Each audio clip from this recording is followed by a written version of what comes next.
بسم اللہ الرحمن الرحیم۔ السلام علیکم، ہمارے چینل پر خوش آمدید۔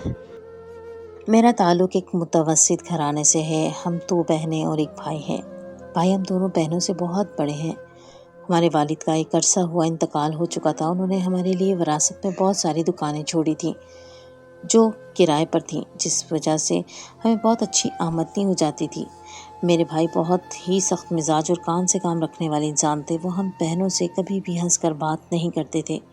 اماں کو لگتا تھا کہ وہ سرد مزاج اور سنجیدہ والد کی وفات کے بعد ہوئے ہیں، کیونکہ ابا کی وفات کے بعد ساری ذمہ داری بھائی پر آ گئی تھی۔ بھائی نے ہم بہنوں کو زیادہ پڑھنے بھی نہیں دیا تھا۔ میٹرک کے بعد گھر بٹھا لیا تھا اور میری بڑی بہن کو تو فوراً ہی شادی بھی کر دی تھی تاکہ بھائی کے چہرے پر بھی تھوڑی رونق اور خوشی آئے، مگر ہوا اس کے الٹ تھا۔ شادی کا ایک ہی ماہ بھائی اور بھابھی خوش رہے، اس کے بعد آئے روز ان کے درمیان جھگڑے ہونے لگے تھے، اور ان جھگڑوں کی آواز کمرے تو کیا گھر سے بھی باہر جانے لگی تھی۔ اور جب سے یہ جھگڑے شروع ہوئے تھے، بھابھی کا رویہ ہم ماں بیٹی کے ساتھ بہت برا ہو گیا تھا۔ آج پھر بھائی اور بھابھی کے درمیان خوب لڑائی جھگڑا ہو رہا تھا اور جھگڑے کی آواز کمرے سے باہر تک آ رہی تھی، لیکن اب تک میں اور اماں سمجھ نہیں سکے تھے کہ اس تکرار کے پیچھے کیا وجہ ہے۔ بھائی کی شادی کو یہ 3واں مہینہ چلا تھا اور 1 ماہ کے بعد ان 2 مہینوں میں اب تک نہ جانے کتنی دفعہ بھائی اور بھابھی کا اتنا ہی برا جھگڑا ہو چکا تھا۔ میں اور اماں پریشانی کے عالم میں ایک دوسرے کو دیکھ رہے تھے کہ جب بھائی کا کمرے کا دروازہ کھول کر باہر نکلے اور ہم دونوں کو کمرے کے باہر کھڑا دیکھ کر غصے سے کہنے لگے، آپ دونوں کا یہاں کیا کام ہے؟ کیوں کان لگائے ہماری باتیں سننے کی کوشش کر رہے ہیں؟ اماں نے کہا، یہ تم نے کیا تماشا لگایا ہوا ہے؟ تم لوگوں کے جھگڑے کی آواز آس پڑوس تک جاتی ہے، لوگ باتیں بناتے ہیں کہ کچھ تو خیال کرو، شادی کو دن ہی کتنے ہوئے ہیں۔ بجائے اس کے کہ بیوی کے ساتھ نبھانے کی اور خوش رہنے کی کوشش کرو، تم نے تو عجیب تماشا شروع کر رکھا ہے۔ جب دیکھو جھگڑتے رہتے ہو، اس لیے کروائی تھی کہ شادی کے اس گھر کا سکون برباد کرو۔ تو بھائی غصے میں کہنے لگے کہ میں کیا کروں، آپ نے ہی میرے پلے سے ایسی عورت باندھ دی ہے جس کے ساتھ نبھانا بہت مشکل ہے۔ میں نے پھر بھی جیسے تیسے کر کے 3 مہینے گزار لیے ہیں، مگر مجھے نہیں لگتا کہ اس سے زیادہ میں اس عورت کو برداشت کر پاؤں گی۔ وہ اماں کو ہی مجرم ٹھہراتے گھر سے نکل گئے اور اماں نے سر پکڑ لیا۔ بھائی شروع سے ہی بہت زیادہ غصے والے تھے، ہر چھوٹی بڑی بات پر غصہ کرنے لگتے تھے۔ اماں کو لگتا تھا کہ اس کی وجہ سے یہ ہے کہ چھوٹی عمر میں گھر کی ذمہ داری آن پڑی ہے اور تعلیم بھی مکمل ہو نہیں سکی، جس کی وجہ سے اب تک ڈھنگ کی نوکری نہ مل پائی تھی۔ وہ تو ابا نے وراثت میں کئی دکانیں چھوڑی تھی جن کے کرائے سے ہمارا گھر چل رہا تھا۔ بھائی کے جانے کے بعد اماں بیٹھی رونے لگی تو میں نے اماں کو تسلی دینے کے لیے انہیں سمجھایا کہ آپ کو تو پتہ ہے بھائی کا غصہ بس ایسا ہی ہے، کیوں دل پر لیتی ہیں، ہو جائیں گے ٹھیک بھائی۔ اماں کو تو میں نے تسلی دے دی تھی، مگر اندر ہی اندر مجھے بھی بھائی سے بہت شکوے تھے۔ بھائی کی وجہ سے ہی تو میں بھی آگے تعلیم حاصل نہ کر سکی تھی۔ بہت زیادہ محنت کرنے کے بعد بڑی مشکل سے 10ویں جماعت پاس کرنے کی اجازت دی تھی۔ بھائی نے بڑی بھاجی تو بھائی کے منع کرنے پر رک گئی اور پھر اپنے گھر بھی رخصت ہو گئی تھی، مگر میری ایسی فطرت نہیں تھی، مگر پھر بھی بھائی نے پڑھنے نہ دیا اور میٹرک کے بعد سے ایسے ہی گھر بیٹھی ہوں، جبکہ میرا خواب تو ڈاکٹر بننے کا تھا، لیکن بھائی کی سخت طبیعت کی وجہ سے کچھ بھی ممکن نہ ہو سکا تھا۔ میں اماں کو سمجھا ہی رہی تھی کہ بھابھی اپنے کپڑوں کا بیگ اٹھائے کمرے سے باہر نکلی۔ انہیں اس طرح نکلتا دیکھ کر میں اور اماں چونک گئے۔ اماں گھبرا کر پوچھا، کہاں جا رہی ہو نورین؟ اماں کے سوال کرنے پر بھابھی نے عجیب سی نظروں سے ہم دونوں کو دیکھا اور کہنے لگی، آپ کے بیٹے کے ساتھ میرا گزارا نہیں ہے، کاش کہ آپ لوگوں نے شادی سے پہلے اپنے بیٹے کی حقیقت ہمارے سامنے رکھی ہوتی تو آج مجھے یہ دن نہیں دیکھنا پڑتا۔ بھابھی کی بات سن کر اماں حیرانی سے کہنے لگی، کس حقیقت کی بات کر رہی ہو؟ مانتی ہو بہو، میرا بیٹا غصے والا ہے، لیکن زیادہ تر مرد ایسے ہی ہوتے ہیں، میں خود اسے سمجھاؤں گی، وہ آئندہ تم پر غصہ نہیں ہوگا۔ اماں کی بات سن کر بھابھی تنزیہ سا ہنسنے اور کہنے لگی، بات غصے کی نہیں ہے، بات اس وجہ کی ہے جس کی بات اگر میں آپ کے بیٹے سے کر دوں تو آپ کا بیٹا آپے سے باہر ہو جاتا ہے اور لڑنے لگتا ہے۔ آپ کے بیٹے کا بس چلے تو میرا سانس بھی لینا بند کروا دے، کیونکہ وہ ڈرتا ہے، اسے خوف ہے اپنے گناہوں کا، اور اسی خوف کے نتیجے میں وہ میری زندگی برباد کرنا چاہتا ہے۔ یہ کہہ کر بھابھی تو اپنا سامان لیے گھر سے نکل گئی، جبکہ میں اور اماں ہکا بکا رہ گئے کہ آخر بھابھی کو کیا ہو گیا تھا، وہ کیسی باتیں کر رہی تھی، بھائی کو بھلا کون سا خوف تھا، کس بات کا ڈر تھا، وہ تو اچھے بھلے تھے۔ اماں پریشانی سے مجھے دیکھنے لگی، گھر کی اکلوتی بہو گھر چھوڑ کر چلی گئی تھی، یہ بات تو مجھے بھی سمجھ نہیں آ رہی تھی۔ میں نے اماں سے کہا کہ یہ بھائی ہر سال زیارت کے لیے جاتے ہیں، کہیں ان سے کوئی غلطی تو نہیں ہوئی جس کی معافی کے لیے جاتے ہوں؟ اماں نے نفی میں سر ہلایا اور کہنے لگی، نہیں، تیرا بھائی ہمیشہ یہی کہتا ہے کہ اس نے جب دینی جماعت میں شمولیت اختیار کی تھی تبھی پکا ارادہ کر لیا تھا کہ وہ اپنے دنیاوی معاملات میں سے وقت نکال کر زیارت پر ضرور جایا کرے گا، اور ساتھ ہی غریب بچی کی شادی کرا کے نیکی کمائے گا، اور تب سے وہ اب تک وہ زیارت پر جاتا ہے۔ اگر معافی مانگنی ہوتی تو کسی یتیم لڑکی کو لا کر اس کی شادی کیوں کرواتا، وہیں گر پڑ کر معافی مانگتا، چادر چڑھاتا، لیکن اس نے تو عہد کیا تھا جسے پورا کرنے کے لیے وہ کسی بھی یتیم لڑکی کو لاتا ہے، اس کا خیال کرتا ہے، اور پھر خود اس کے کسی اچھی جگہ شادی کرواتا ہے اور زیارت پر ضرور جاتا ہے۔ میرا بیٹا تو بہت نیک ہے، اس عورت کا ہی دماغ خراب ہو گیا ہے۔ اماں کی باتیں میں وزن تھا، لیکن ماں تو ماں ہی ہوتی ہے، اسے اولاد کی ہر بات ٹھیک لگتی ہے۔ میں خود بھی پریشان ہو گئی تھی، اب اس مسئلے کا کوئی حل نکالنا تھا، کیونکہ نورین بھابھی چلی گئی تھی۔